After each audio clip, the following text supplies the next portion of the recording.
राम शेंडगे नाव आहे. कुठं राहिलाय? मी सुशीला पार्क मध्ये राहिलो. सुशीला पार्क मध्ये मतदार आहे. हो मतदार आहे. काय वाटतंय सध्याचं निवडणुकीचं वारं थंडी सुद्धा तापलेलं आहे नाही, वातावरण? यावेळेस जरा वातावरण खूपच वेगळं दिसतंय. दरवर्षीप्रमाणे नाही दिसत, कारण की प्रकाश शेठ धाडेवाले यांनी यंदा इंटरेस्ट न घेतल्यामुळे या ठिकाणी उमेदवार पण भरपूर झालेले आहेत आणि जनतेला पण आता समजत नाही की मतदान कोणाला करावा, कारण की नवीन चेहरे पण भरपूर उभा राहिलेत आणि जुने चेहरे पण भरपूर उभा राहिलेत. त्याच्यामुळं एक आता समस्या अशी राहिली की जुन्या लोकांच्या हातात नगरपालिका द्यावं की नक्की नवीन लोकांच्या द्यावं, कारण की अनुभव पण महत्वाचा असतो. कारण की जर आपण नवीन संधी देण्याचा तर प्रयत्न करणारच आहे, कारण की थोडंफार चेंजेस पण हवा. पण त्याचबरोबर जुने लोक जे आहेत त्यांना पण आपण संधी द्यायलाच पाहिजे, कारण की काही केलं तरी अनुभव खूप महत्वाचा असतो. तरुणांना काय आशेने आज पाहतोय बरं नगरपालिकेच्या निवडणुकीमध्ये एक तरुण सहकारी म्हणून अनेक उमेदवार या ठिकाणी निवडणुकीच्या रिंगणात उभे आहेत. काय अपेक्षा केली पाहिजे त्यांच्याकडून? कसा नगरसेवक पाहिजे? तर आता जे पण कुणी तरुण मुलं उभा राहिलेत नगरपालिकेमध्ये, तर हे जे मुलं आहेत तर यांच्याकडनं एकच अपेक्षा राहील की ह्यांनी खरं तर म्हणजे काम हे सगळ्या म्हणजे वार्डमध्ये फिरलं पाहिजे. कुणाच्या काय समस्या त्या बघितल्या पाहिजे. कुठं म्हणजे काय होतं की एकदा तुम्ही जाऊन आले, परत त्याच्यानंतर तुम्ही 2-2 वर्ष गेलेच नाही. नक्की काय होतंय तिथं काय नाही. कारण महिलांना टॉयलेटचं जे काही असतात, तर त्या ठिकाणी अवस्था पण एकदम बेकार असते नाही का सार्वजनिकमध्ये. तर त्या ठिकाणी पण त्यांनी थोडंफार लक्ष दिलं पाहिजे की बाबा की प्रत्येक विभागात जाऊन त्यांनी चेक केलं पाहिजे की नक्की काय समस्या आहे, काय नाही. हे असं महिन्या 2 महिन्यातून चक्कर तरी झाले पाहिजे. मी म्हणत नाही रोज आले पाहिजे, पण निदान एक तरी चक्कर झाले पाहिजे महिन्यातून प्रत्येक नगरसेवकाची, की आपल्या वार्डामध्ये नक्की काय समस्या आहे, कोणाच्या काय अडचणी आहे, ह्या जाणून घेणं त्या नगरसेवकाचं नक्कीच काम असेल. माझं 78 वय आहे. 78 वय. आता तुम्ही नगरपालिकेच्या बऱ्याच निवडणुका पाहिल्या असतात. भरपूर नवरका भरपूर भरपूर निवडणुका पाहिल्या हा. असतात. आता जर पाहिले तर बऱ्याच पक्षांचे उमेदवार आपल्या शिरूरमध्ये निवडणुकीसाठी हो उभे आहेत. हो काय वाटतंय कसा नगरसेवक पाहिजे आपल्या भागात? काम करणारा असावा एवढंच मुद्दा आहे आपला. काय काम केलं पाहिजे असं? काम म्हणजे आपले वाड्यात जे काही कमतरता होती या कमतरतेकडे लक्ष द्यायला पाहिजे एवढंच नाही बस. ज्येष्ठ नागरिकांना काय बरं नगरसेवक म्हणून काय त्यांनी सुविधा केल्या पाहिजे किंवा नगर तशा काही सुविधा आपल्या आठवणीत नाहीये. आणि दुसरं असं काय इथून ग्रँडेर हे काय आपले पाईप याला काय म्हणतात पाईप टाकायचा ड्रेनेज हा ड्रेनेज लाईन. ज्यावेळेस मला ते आमचे गटर घरात पार घरामध्ये 2-3 आणि एक इथं बी आहे. आणि ज्यावेळेस सूचना दिली त्यावेळेस घरात सगळं पाणी साचलेलं पावसाच्या मी सांगितलं होतं, पण ते ऐकलं नाही त्यांनी. नंतर फोटो काढून दाखवले, सगळं हे केलं. हा बघू बघू म्हणले, शेवटी तसंच राहिले. अजूनपर्यंत त्याच पद्धतीने चालले. तर मी काय म्हणलं, तुम्हाला पाईप टाकायचा ना प्लास्टिकचा टाकू नका, ड्रेनेज पाईप टाका, म्हणजे सगळ्यांची व्यवस्था होती ना, कोणाला तकलीफ नाही. ड्रेनेज पाईप टाकायला अडचण नाही. पार इथून घेतलं त्या पाईप असं. आता जे उमेदवार उभे आहेत हा हा त्यांच्याकडून काय आशा आहे का करतील का काम? असा काही विश्वास वाटतोय का? काय आश्वासन दिलंय का कोणी?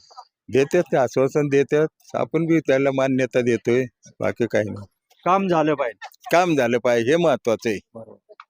या प्रभागाचा विकास नगरपालिकेच्या माध्यमातून किंवा नगरसेवकाच्या माध्यमातून होत ना असा तुम्हाला वाटते? बरोबर होत आतापर्यंत ना, पण अजून पण आता समस्या देतात. समस्या अजून कोणी मानल्याच नाही जास्त, त्याच्यामुळे त्या गोष्टी होतात. आणि एक जणांनी समस्या मांडून उपयोग होत नाही त्याचा.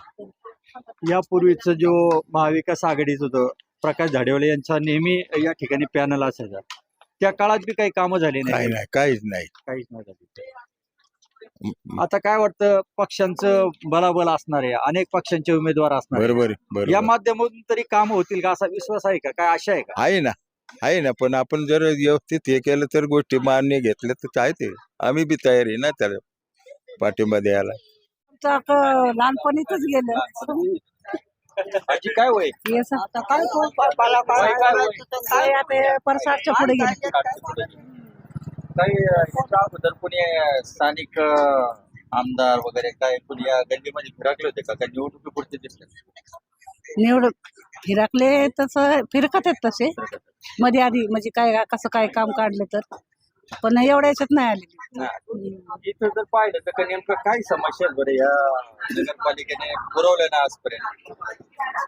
तसं पुरवलं तर भरपूर आहे, तसं काही नाही. रोड केला, हा. संडास बाथरूम बांधून दिले गरिबांना, तसं बरंच केलं, त्याचं काही नाही. शासकीय योजना ज्या असतात नगरपालिकेकडून हम्म. त्या काही इथं महिलांना मिळतात का काही? तसं काही नाही भेटत बचत शासकीय. गट असेल किंवा एखादा आरोग्यविषयी असेल असं काही नाही नाही तसं काही सुविधा तसं काही सुविधा नाही. किंवा काही होत नाही. याच्या अगोदरच्या नगरसेवकांचं काम चांगलं होतं. तसं पाहायला गेलं तर चांगलं होतं. नगरसेविकाचं याचं मी आम्ही आलं तर तसं बोलायला गेलं तर तसं चांगलं होतं, पण एवढं पण नाही. तेवढं पण. आता जर नवीन एखादा उमेदवार आता आलेले बरेच तरुण या ठिकाणी उमेदवार आहेत आपल्या प्रभागामध्ये, हम्म. काय वाटतं एखाद्या तरुणाला संधी दिली पाहिजे, तो काम करेल का? आता संधी दिली ना, आता काम केलं ना तर मग हाय बाबा, कारण का आम्ही संधी देणार आहे. ज्याला द्यायची ना त्याला देणार आहे आम्ही संधी, कारण का आम्हाला आहे ना ते. आम्ही ज्याच्यावर ध्यान ठेवू त्याला संधी देणार आहे. पण जेवढं प्रमिळा सकटे कधीपासून राहिला इथं? मला वर्ष झालं.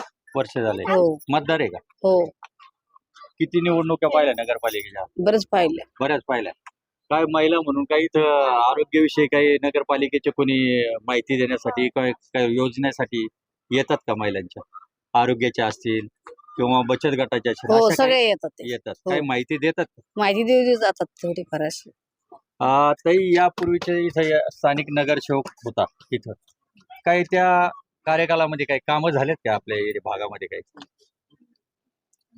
झाल्यात का काम? झालेत का? झालेत का कामं? झालेत सांगा ना तुम्ही, झालेत का काम? नाही. म्हणजे जे रस्ता असेल, पाणी असेल, सार्वजनिक शौचालय असेल, मोठी मोठी कामं त्यांनी केलेत, पण छोटी छोटी अशी छोट्या एरियातली नाही बघत आम्ही. काय छोटी कामं काय? हे असंच कचरा पेटी, गाड्या, झाडलोट, त्या बाया वगैरे ते तेवढंच. कुठली होत नाही. कचऱ्याची गाडी येत नाही आमच्याकडे टायमाला, लक्ष नाही टाकत. हा लक्ष नाही इकडं, आणि बायका बी झाडायला येत नाही इकडं. येत नाहीये. येतात पण आतून मधून असं. अजून कधीतरी बर बर 8 दिवसातून एकदा, 15 दिवसातून एकदा. बर बर. संडास पण आहेत, पण ती बघा कशी आहेत. येतात रोज धुवायला, पण ते सगळीकडचे इथंच येतात. सगळं इतकं बाहेरचा एरिया आहे ना, तो सगळा इथंच येतो. हा, हा. आजपर्यंत आपण जर पाहिलं तर इथं आरोग्याच्या दृष्टीने इथं काय फवारण्या वगैरे नगर हो प्रशासन मारतात असतात फवारणी. दुराची गाडी येते, दुराची येते. जोराची गाडी आहे. हो. आणि एक महिला म्हणून आता या ठिकाणी एक उमेदवार पण आहेत, 1-2 महिला. काय ते महिलांच्या प्रश्नाकडे लक्ष देतील का? देतील. हो, देतील. देतील. इथल्या इथं बरोबर देतील. देतील. बाहेरचं नाही सांगतात. नाही, आता या महिला उमेदवार आहेत, खरंच महिलांविषयी ज्या त्यांच्या समस्या आहेत त्याला न्याय देतील का येणाऱ्या काळात? हो देतील जर देतील. तुम्ही त्यांना निवडून दिलं तर देतील न्याय? देतील. हो. नाही आम्ही देऊ ना, कारण त्यांनी पूर्ण जास्त करणं, जर आमच्याकडे लक्ष जर टाकलं तर आम्ही पूर्ण सगळेच उभे राहू ना. बर बर. आमच्याकडे कोणी लक्ष देतच नाही, आणि इकडे कोणी येतच नाहीये ना. अच्छा. एरियाला कोणी बघतच नाहीये, बाहेरचे कोणी येऊन. आतापर्यंत सगळे उभे राहिले, पण कोणी लक्ष दिलेलं नाही. खरं सांगायचं, सगळे उभे राहिले, आम्ही सगळ्यांना मतदान देत राहिलो, पण इकडे कोणी लक्ष दिलेलंच नाही. बर. कोणीच नाही, कारण आम्ही मग सगळे उभे राहायला तयार आहे. सगळ्या बाया उभे राहतात, सांगतात. पण मला वर्ष झालेले इथं, पण मी माझं लहानपण गेले, पण मी पहिल्यापासून पाहिले, पण इकडे कोणी पाहिलेलं नाही. म्हणजे आपल्या ज्या समस्या आहेत हो. त्याची कोणी दखल घेतली कोणीच नाही घेतली, म्हणजे इकडे कोणी बघतच नाही डोकं. आता एक महिला चांगला चेहरा जर तुमच्या प्रभागामध्ये आहे आणि येणाऱ्या काळात जर तुम्हाला त्यांनी मदत केली किंवा काही तुमच्या अडचणी सोडवल्या, तर नक्की त्याच्या पाठीमागे उभं राहिलं. हो राहील ना, जे आहे ना खरं आहे तेच आम्ही सांगतो. राहू राहू. अच्छा. तुम्हाला काय वाटतं? आम्ही राहू उभे, आमच्या पाठीमागे जर ते खंबीरपणे उभे राहिले तर आम्ही पण राहू. हो. अच्छा. समस्या सोडल्या तर त्यांच्या पाठीमागे. असं कारण काय इकडे लक्ष द्यायला कोणच येत नाही. असं काय आश्वासन इकडं वगैरे देऊन म्हणजे गेलेत असं- का? काय आश्वासन वगैरे देऊन गेलेत का महिला उमेदवार कोणी? 5 वर्ष 5 वर्षात तरी इकडे कोणी डोकायला येत नाही. म्हणजे पहिल्यांदाच कोणी आले? नाही हो, तसे भरपूर येतात. येतात. म्हणजे पण जिथं लक्ष द्यायचं ना तिथं लक्ष तिथं नाही देत देत. नाही. हा. म्हणजे लक्ष नाही. हम्म. लक्ष देत नाही. ताज्या घडामोडी जाणून घेण्यासाठी शिवशाही न्यूज यूट्यूब चॅनलला सबस्क्राईब करा. आपण हा व्हिडिओ फेसबुकवर पाहत असाल तर फेसबुक पेज फॉलो करा आणि शिवशाही न्यूज.com या आपल्या वेबसाईटलाही भेट द्या.